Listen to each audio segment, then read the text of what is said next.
নিজের গ্রামটা আসলে খুব মায়া। এই মায়া আসলে কি বলবো গাইস, নিজের গ্রামটা আসলে ছাড়তেই মন চায় না।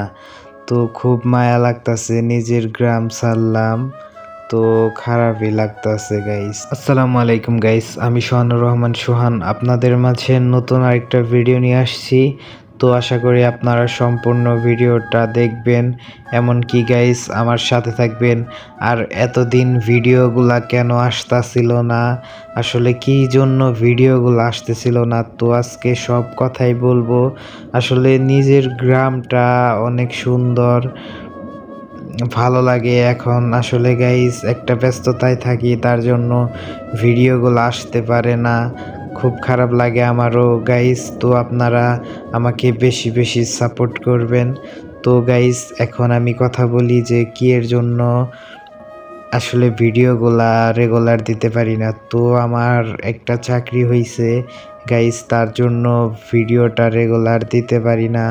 তো আপনারা সাপোর্ট করবেন, সাপোর্ট করলে ইনশাল্লাহ আমি ভিডিওগুলা দেওয়ার চেষ্টা করব। আর গাইস আমি কিন্তু অতটাও বাচাল না। এই ভিডিওতে যেভাবে কথা বলতাছি আমি সব সময় চুপচাপ থাকারই চেষ্টা করি, এমনকি মানুষের সামনে কথা বলতেও আমার লজ্জা করে, চুপচাপ থাকি। তো গাইস আপনারা ভিডিওটা দেখতে থাকেন আর আমি হাসতাছি, আসলে গাড়ি ঘোড়া গেতাছে তার জন্য আমার হাসি পাইতাছে, ভিডিও করতেছি এইভাবে আসলে। তো নিজের গ্রাম ছাইরা গেতাছি, খুব মায়া লাগে, কষ্ট লাগে।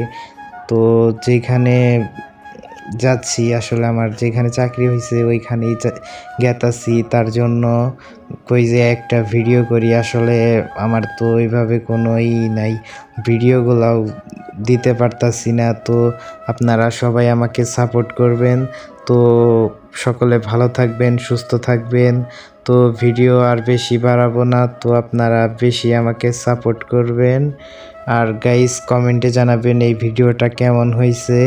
তো বেশি বেশি আমাকে সাপোর্ট করবেন। তো সকলে ভালো থাকবেন, টাটা বাই বাই।